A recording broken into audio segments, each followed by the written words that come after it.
Meus irmãos, vamos abrir a Bíblia em Lucas, capítulo 10. Lucas 10, nós leremos do versículo 1 até o versículo 24. Acompanhe a leitura. Depois disto, o Senhor designou outros 70 e os enviou de 2 em 2 para que procedessem em cada cidade e lugar aonde ele estava para ir. O precedessem. E lhes fez a seguinte advertência: a seara é grande, mas os trabalhadores são poucos. Rogai, pois, ao Senhor da seara que mande trabalhadores para a sua seara. Ide, eis que eu vos envio como cordeiros para o meio de lobos. Não levais bolsas, nem alforge, nem sandálias, e a ninguém saudeis pelo caminho. Ao entrardes numa casa, dizei antes de tudo: paz seja nesta casa. Se houver ali um filho da paz, repousará sobre ele a vossa paz. Se não houver, ela voltará sobre vós. Permanecei na mesma casa, comendo e bebendo do que eles tiverem, porque digno é o trabalhador do seu salário. Não andeis a mudar de casa em casa. Quando entrardes numa cidade e ali vos receberem, comei do que vos for oferecido. Curai os enfermos que nela houver e anunciai-lhes: a vós outros está próximo o reino de Deus. Quando, porém, entrardes numa cidade e não vos receberem, saí pelas ruas e clamai: até o pó da vossa cidade, que se nos apegou aos pés, sacudimos contra vós outros. Não obstante, sabei que está próximo o reino de Deus. Digo-vos que naquele dia haverá menor rigor para Sodoma do que para aquela cidade. Ai de ti, Corazim, ai de ti, Betsaida, porque se em Tiro e em Sidom se tivessem operado os milagres que em vós se fizeram, há muito que elas se teriam arrependido, assentadas em pano de saco e cinza. Contudo, no juízo haverá menos rigor para Tiro e Sidom do que para vós outras. Tu, Cafarnaum, elevar-te-ás porventura até o céu? Descerás até o inferno. Quem vos der ouvidos, ouve-me, a mim, e quem vos rejeitar, a mim me rejeita. Quem, porém, me rejeitar, rejeita aquele que me enviou. Então regressaram 70, possuídos de alegria, dizendo: Senhor, os próprios demônios se nos submetem pelo teu nome. Mas ele lhes disse: eu via Satanás caindo do céu como um relâmpago. Eis aí vos dei autoridade para pisar de serpentes e escorpiões e sobre todo o poder do inimigo, e nada absolutamente vos causará dano. Não obstante, alegrai-vos, não porque os espíritos se vos submetem, e sim porque o vosso nome está arrolado nos céus. Naquela hora, exultou Jesus no Espírito Santo e exclamou: graças te dou, ó Pai, Senhor do céu e da terra, porque ocultaste estas coisas aos sábios e instruídos, e as revelastes aos pequeninos. Sim, ó Pai, porque assim foi do teu agrado.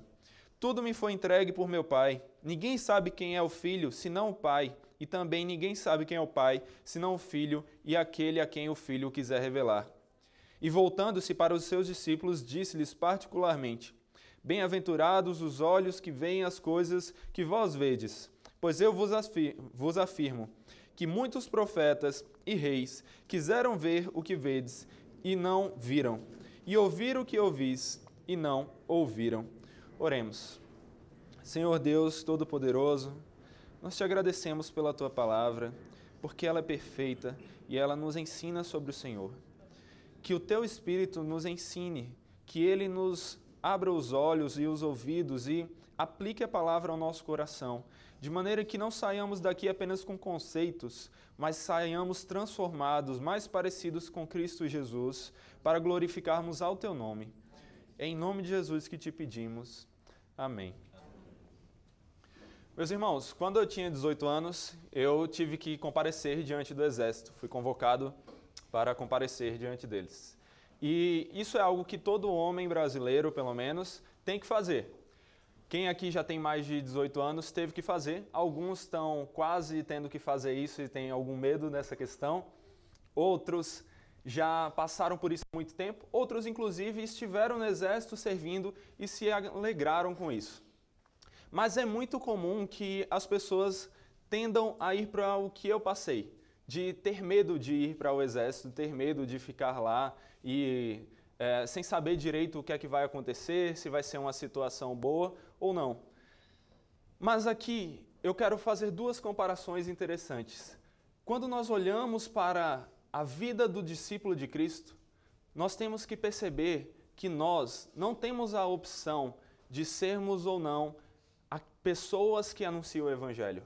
Porque como discípulos de Cristo, somos convocados a anunciar o Evangelho. E se nós somos convocados para nos apresentar diante do exército com algum medo, com algum temor ou com alguma maneira de buscar uma desculpa para não fazer isso, devemos fazer totalmente o oposto quando se trata do Evangelho. Devemos fazer o que o nosso Senhor nos convoca a fazer com toda alegria e disposição. Assim, quando olhamos para esse texto, nós aprendemos que os discípulos de Cristo são convocados a anunciar o Evangelho. Anunciar o Evangelho com uma urgência e amor sacrificial. Anunciar o Evangelho tendo também noção de que nós temos que falar da condenação. Anunciar o Evangelho se alegrando pelos motivos corretos e anunciar o Evangelho confiando na soberania de Deus. Como discípulos de Cristo, somos convocados a anunciar o Evangelho. Olhem aí os versículos iniciais. Quando nós vemos a expressão depois disto, é porque nós estamos vendo aqui um relato na narrativa, uma coisa acontecendo depois da outra. Aqui, o que nós temos, essa referência provavelmente se diz respeito à viagem que Jesus queria fazer e que ele fez para Jerusalém, conforme os versos finais do capítulo 9. Temos outra coisa para entender. Por que que agora ele fala que o Senhor designou outros 70? Aqui nesse texto é dito que 70 homens foram enviados para anunciar o reino de Deus, mas é dito também outros 70. Outros, porque os 12 apóstolos já haviam sido enviados para fazer essa mesma coisa. Inclusive, nós conseguimos comparar os textos e ver uma similaridade muito grande nas ordens que os apóstolos tinham e que os 70 discípulos aqui tinham a respeito de anunciar o Evangelho. Isso nos mostra a universalidade da obrigação de anunciar o Evangelho. Tanto os apóstolos como os cabeças, os líderes ali representantes, como os outros discípulos, dos quais nós nem sabemos o nome, são convocados a anunciar o Evangelho. E como eles devem fazer isso? Esses versos iniciais vão nos mostrar que eles deveriam fazer isso com muita urgência e amor sacrificial. Continuem observando o texto comigo. Versículo 2 diz assim: E lhes fez a seguinte advertência. Jesus fez a advertência. A seara é grande, mas os trabalhadores são poucos. Rogai, pois, ao Senhor da seara que mande trabalhadores para a sua seara. Notem que quando Jesus está falando com as pessoas que estão lhe ouvindo, ele sempre falava numa linguagem que era muito comum a elas, que elas conseguiam entender facilmente. Talvez nós que moramos numa cidade grande como São Paulo, não entendamos logo de cara coisas que vemos nas Escrituras por causa disso, porque estamos olhando para um contexto diferente do nosso. Mas quando Jesus fala aqui, ele fala com agricultores, ele fala com pessoas que estão acostumadas a entenderem a ideia de semear, a ideia de seara.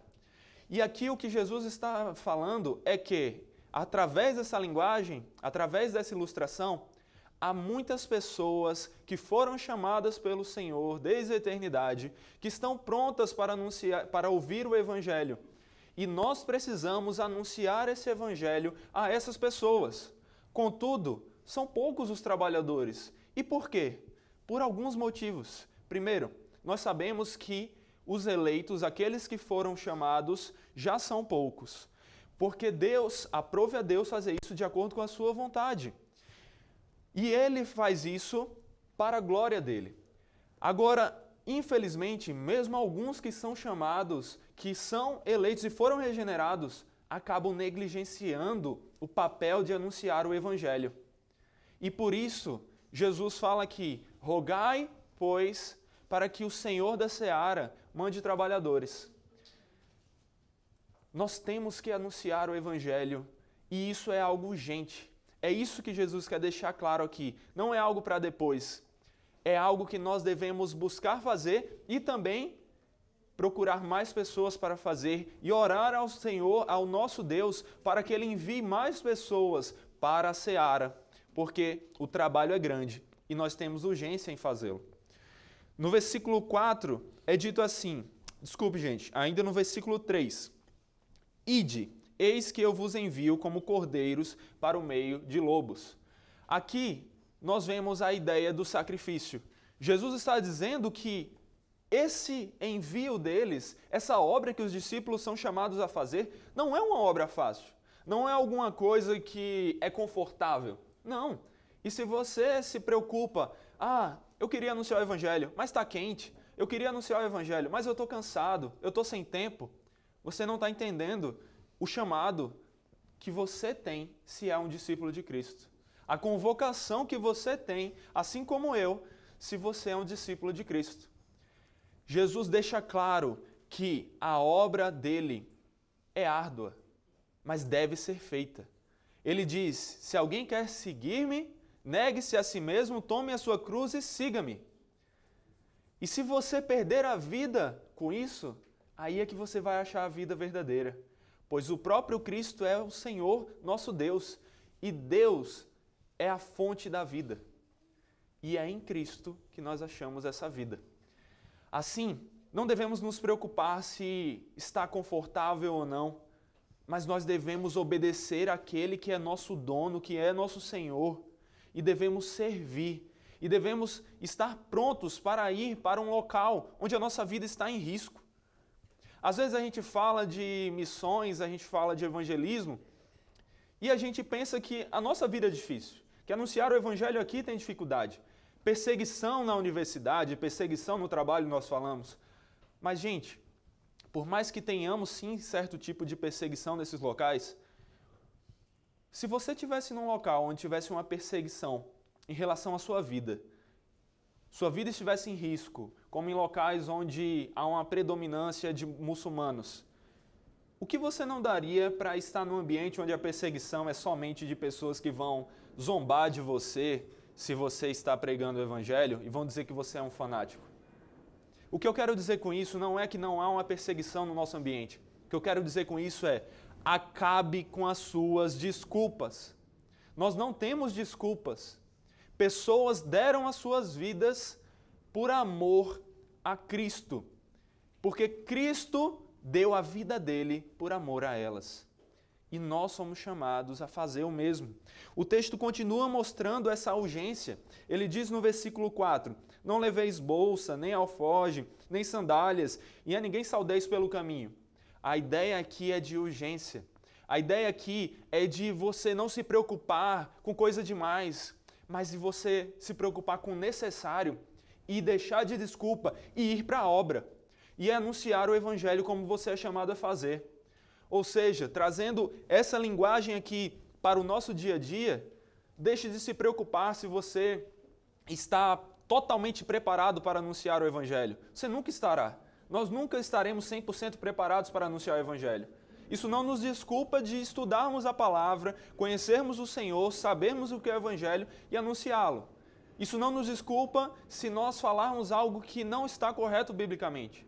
Mas nós somos chamados a buscar rapidamente, saber o necessário e fazer o que somos convocados a fazer. E o texto segue, ele mostra ainda a ideia de que quando o discípulo está na casa, ele não deve trocar para outra casa. Ele deve permanecer naquela casa que o recebeu. E qual é a ideia aqui? O que isso quer dizer? A ideia aqui é a seguinte, ele não deve ficar muito tempo na cidade.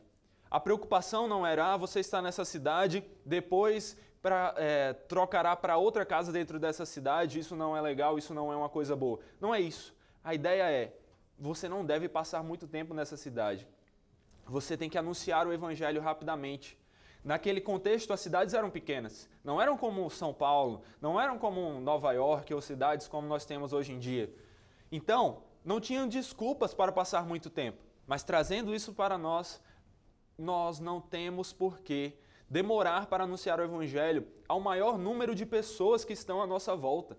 Não temos que nos deter demais em um só local, mas temos que nos preocupar em proclamar as boas novas do Salvador para o maior número de pessoas que conseguirmos, porque isso glorifica ao nosso Deus. E o texto segue com essa ênfase.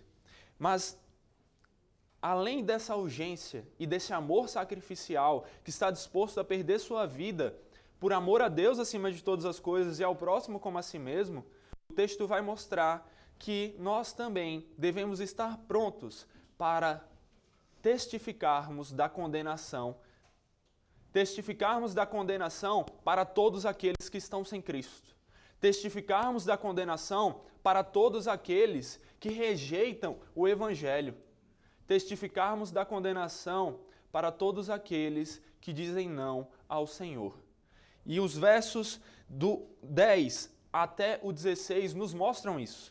Versículo 10 diz: Quando, porém, entrardes numa cidade e não vos receberem, saí pelas ruas e clamai, até o pó da vossa cidade, que se nos pegou aos pés, sacudimos contra vós outros. Não obstante, sabei que está próximo o reino de Deus.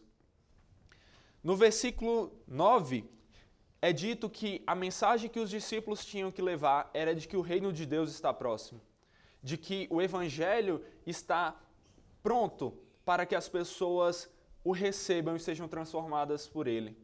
Que a obra de Cristo, na época, estava para ser consumada ali na cruz, e no nosso tempo já se consumou. E aqui é repetido que mesmo no momento da condenação, nós temos que lembrar para a pessoa que aquilo que é uma boa notícia para ela, quando ela rejeita, é condenação. Não existe meio campo, não existe muro, ninguém está em cima do muro. A pessoa, todo ser humano já nasce pecador. Não pense que o seu bebê é um anjinho. Ele pode ser lindo, fofinho, maravilhoso, mas ele nasceu pecador, assim como nós. É isso que a Bíblia declara. Davi já disse que no ventre da mãe dele, ele já tinha pecado, já era pecador. Porque o pecado, ele já vem do nosso representante, que é Adão. E é por isso que todo ser humano já nasce na condenação. Mas há uma solução. E essa solução não são as nossas boas obras, mas as obras de Cristo, que Ele realizou perfeitamente para todos aqueles que Ele elegeu desde a eternidade. Assim, todos aqueles que rejeitam essas boas novas continuam no local de condenação, continuam prontos para receber a ira de Deus. Mas aqueles que aceitam, esses sim, são protegidos pelo escudo que é o nosso Senhor Jesus, que recebeu a ira no nosso lugar. Mas nós não devemos ter medo, nós não devemos temer, anunciar o Evangelho para as pessoas e quando ouvimos uma rejeição, dizer, sinto lhe dizer, mas é a condenação que lhe aguarda, porque sem Cristo só resta condenação. O texto nos dá uma ênfase, não é de simplesmente, o Evangelho é esse. O texto nos dá uma ênfase de, o Evangelho é esse. Declare, afirme, em alto e bom som, para toda a cidade ouvir, que aquele que rejeitou você, que rejeitou o Evangelho que você traz, o Senhor desse Evangelho, o Deus desse Evangelho, essa pessoa está condenada. É isso que o texto declara. Digo-vos naquele dia, haverá menor rigor para Sodoma do que para aquela cidade. Sodoma e Gomorra eram cidades que ficaram reconhecidas como um símbolo de pecado, um símbolo de condenação, cidades que foram destruídas. E aqui Jesus está dizendo, a cidade que rejeitar as boas novas da salvação é tão condenada quanto Sodoma. É mais condenada do que Gomorra.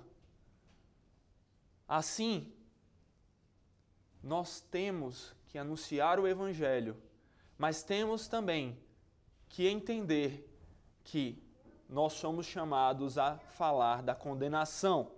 Ninguém deve chegar pensando que falar do Evangelho é: tudo bem, como é seu nome? Tal, o meu é esse. Prazer em conhecê-lo, Jesus te ama. Um abraço. Evangelho não é dizer Jesus te ama. Pelo menos não até que a condenação tenha sido anunciada. Todos acham que Jesus os ama. Se você falar isso para alguma pessoa, é capaz dela perguntar: tá bom, qual é a novidade? Todo mundo ouve essa mensagem. É a mensagem que é anunciada em todos os locais. Recentemente comentaram em um vídeo do Evangelho em questão dizendo: isso que vocês estão falando é lei de homens. Não há condenação. Jesus ama a todos. Isso é um universalismo. Isso não é o que a Bíblia prega. O próprio Jesus, que eles falam que é somente amor, foi o que mais falou de inferno. Foi o que mais falou de condenação. A condenação é real, porque a mensagem do nosso Senhor é real. Há salvação? Há, mas somente por Jesus Cristo. E quem fica dizendo que Jesus é amor e deixa de entender o que é o Evangelho, na verdade, só quer uma desculpa para poder continuar nos seus pecados e achar que no final vai ter sua cabeça alisada. Mas só restará condenação para aqueles que rejeitam o Evangelho. E isso é um aviso para todos nós aqui, e também um aviso que nós somos convocados a dar a todos aqueles que ouvem da nossa boca o Evangelho. E o texto continua mostrando que nós devemos anunciar o Evangelho nos alegrando pelos motivos corretos. Observem agora o versículo 17. Então regressaram 70, possuídos de alegria, dizendo: Senhor, os próprios demônios se nos submetem pelo teu nome. Olha que coisa. Eles foram chamados para anunciar o Evangelho, para anunciar que o reino estava próximo. Mas vocês notaram que eles chegaram falando que demônios se submetiam a ele, ao invés de falar: nossa, muitas pessoas entenderam a tua mensagem e querem te servir, querem te conhecer, querem te adorar. Os discípulos chegaram alegres pelos motivos errados. Que os demônios se submetem pela autoridade do nome de Cristo é uma coisa boa? Claro que é. Cristo é soberano sobre tudo. Quando os demônios, quando pessoas endemoniadas encontravam Cristo, elas eram as primeiras a declarar que Ele era Deus, que Ele era poderoso, que Ele era soberano. Devemos nos alegrar quando pessoas são libertas da escravidão, do pecado, libertas dos demônios? Claro que sim. Demônios podem influenciar, podem trabalhar na vida de uma pessoa? Podem. É claro que não é tão comum como acontece nas igrejas da televisão por aí. Não é um reality show. Mas acontece, principalmente nos locais onde o Evangelho ainda é pouco conhecido. Assim, nós somos chamados a anunciar o Evangelho e ver, inclusive, coisas assim acontecendo. O poder da destruição sendo destruído pelo próprio Salvador.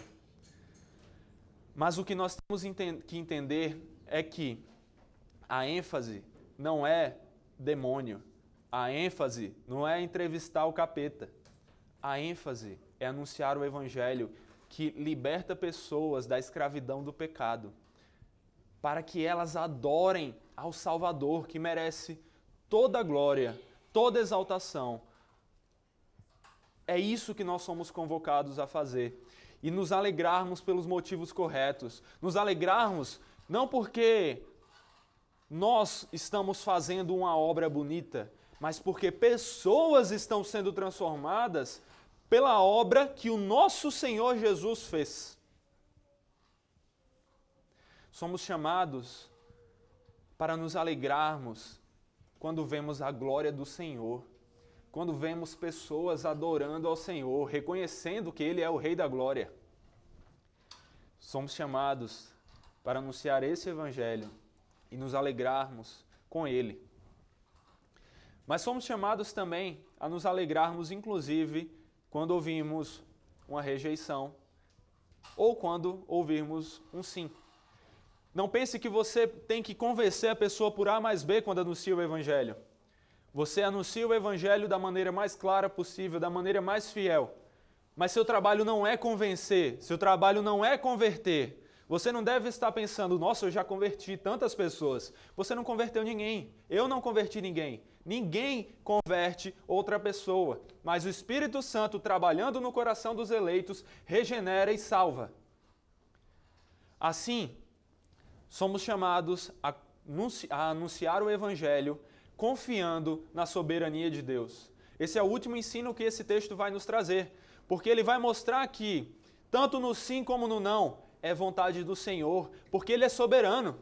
Jesus não está batendo na porta e pedindo, por favor, estou com frio, me deixe entrar. Por mais que vídeos assim estejam espalhados pela internet e sejam bonitinhos em algum sentido, são totalmente errados e por isso são feios, por isso são horríveis, por isso não devem ser compartilhados, mas devem ser corrigidos pela mensagem verdadeira de que tem um Deus soberano, encarnado, que nos salvou e que Ele é que precisa ouvir o nosso chamado, não nós que precisamos ouvir o chamado dele. Se alguém tem que bater na porta, se alguém está com frio, se alguém está sofrendo, somos nós, somos miseráveis, que estamos na condenação. Mas quando o nosso Senhor Jesus abre a porta para que entremos e ceiemos com Ele, nós temos a graça da salvação.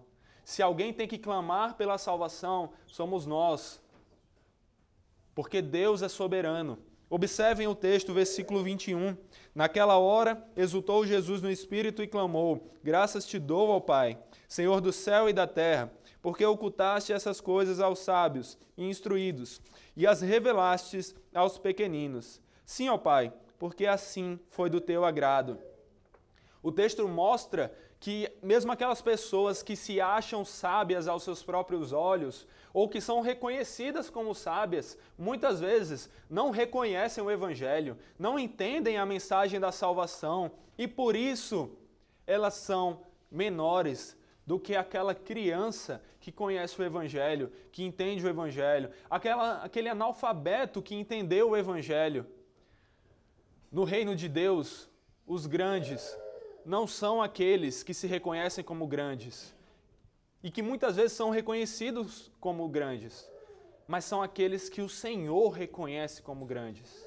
São aqueles que o Senhor se agrada, aqueles que o Senhor capacita a viverem para a sua glória. E isso mostra a soberania de Deus, porque mesmo o mais capacitado dos homens, sem a graça de Deus, não entende o que é o Evangelho. E até o mais simples de todos eles entende o Evangelho e é transformado por ele quando Deus age no seu coração, quando o Espírito Santo o transforma e ele entende a salvação que há no Filho, que há em Jesus Cristo. Versículo 22. Tudo me foi entregue por meu Pai. Ninguém sabe quem é o Filho, senão o Pai, e também ninguém sabe quem é o Pai, senão o Filho, e aquele a quem o Filho quiser revelar.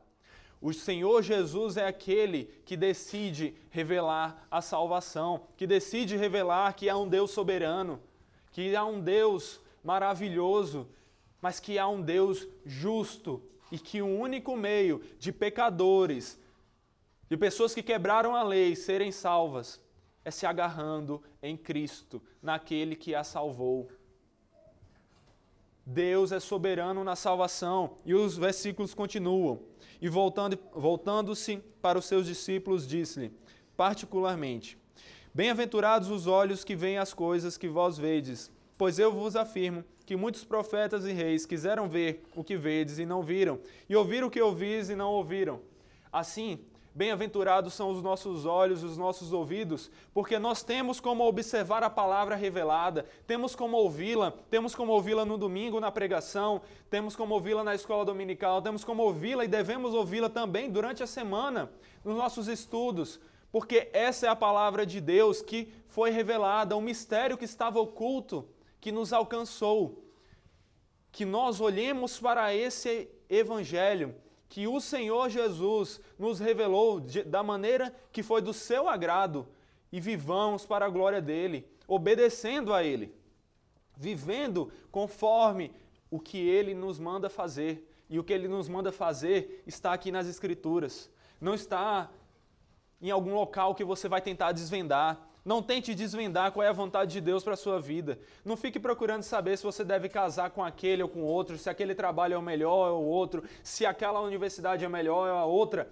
Você deve olhar o que é lícito, o que agrada a Deus. Quando você tiver dúvida em relação a esse tipo de coisa, procure saber como você pode agradar mais a Deus, como você pode edificar mais pessoas, como você pode ser mais transformado à imagem e semelhança de Jesus Cristo.